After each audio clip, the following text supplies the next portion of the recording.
کہ ایک بندہ تھا وہ کفن چوری کیا کرتا تھا، وہ کفن چور تھا اور اچانک اس کی زندگی بدل گئی، کفن چور کی زندگی بدل گئی۔ تو وہ حکایت مجھے یاد آتی ہے، ایک کفن چور اچانک اس کی زندگی میں تبدیلی آ گئی۔ اور یاد رکھنا اللہ کسی کو بدلنا چاہتا ہے تو اس کو کوئی نہ کوئی ایسے راستے پہ ڈال دیتا ہے، ایسے کسی جلسے میں بھیج دیتا ہے یا کسی کی آواز سنوا دیتا ہے اور بہانہ بن جاتا ہے زندگی کو بدلنے کا۔ کفن چور اچانک بدلا، روتے دھوتے ایک بزرگ کے پاس آیا اور آنے کے بعد کہنے لگا سرکار میں بہت بڑا مجرم ہوں، میں بہت بڑا پاپی ہوں، میں بہت بڑا گنہگار ہوں۔ بزرگ نے فرمایا کیا گناہ ہے؟ کہا میں بتا نہیں سکتا۔ اس نے کہا میں بتا نہیں سکتا۔ بزرگ نے ہمت بندھائی اور کہنے لگے کیا تیرا گناہ زمینوں سے بڑا ہے؟ اس نے کہا ہاں۔ کیا تیرا گناہ آسمانوں سے بڑا ہے؟ اس نے کہا ہاں۔ کیا تیرا گناہ اللہ کی رحمت سے بڑا ہے؟ وہ رو پڑا اور رو کر کہتا ہے اللہ والے، اللہ کی رحمت سے تو میرا گناہ کبھی بڑا نہیں ہو سکتا، لیکن توبہ کرنا چاہتا ہوں۔ بزرگ نے کہا پھر توبہ کر، لیکن یہ تو بتا آخر تو توبہ کیوں کر رہا ہے؟ توبہ کرنے کی وجہ کیا ہے؟ وہ کفن چور کہتا ہے حضور میں نے آج ہی 5 قبریں کھولی تھی اور 5 قبروں میں اللہ نے مجھے اپنی نشانی دکھائی، بس اسی نے میری زندگی کو بدل دیا۔ اب ان 5 قبروں کا حال سنیے اور گفتگو مکمل ہوتی ہے۔ وہ جوان کہتا ہے حضور میں نے جب پہلی قبر کھودی، جب میں پہلی قبر میں کھود رہا تھا تو میں نے جب پہلی قبر کھودی تو پہلی قبر کھودنے پر میں نے کیا منظر دیکھا کہ اللہ اکبر، وہ جو اندر مردہ ہے،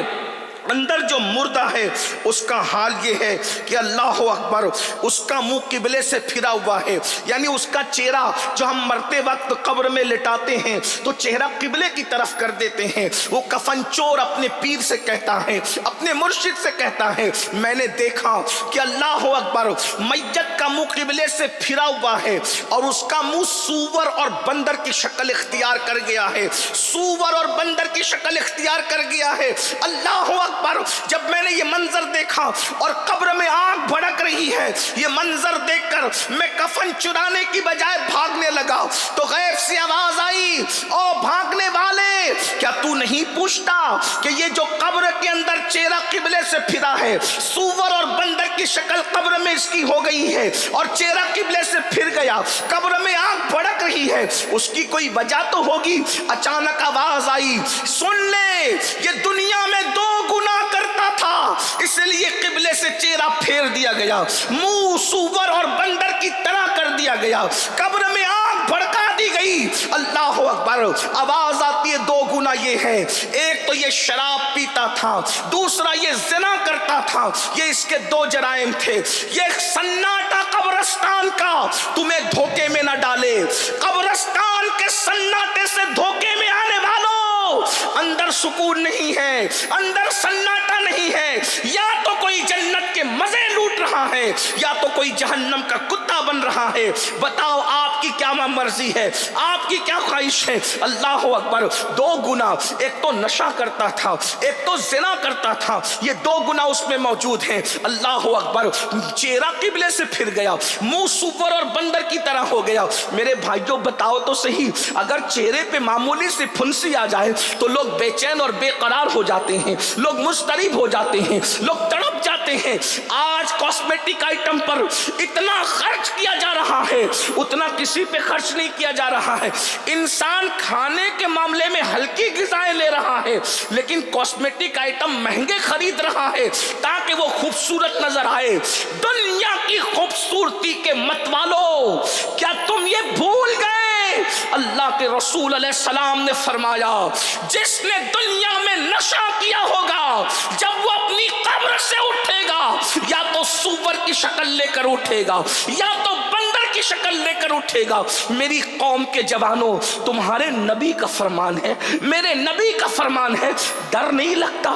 آج میری قوم کے ننھے ننھے بچے، چھوٹی چھوٹی عمر کے بچے، 16 17 سال کے بچے نشے کی طرف جا رہے ہیں۔ کوئی ایم ڈی کا نشہ، کوئی شراب کا نشہ، طرح طرح کے نشے نکل گئے، کوئی دواؤں سے نشہ کر رہا ہے۔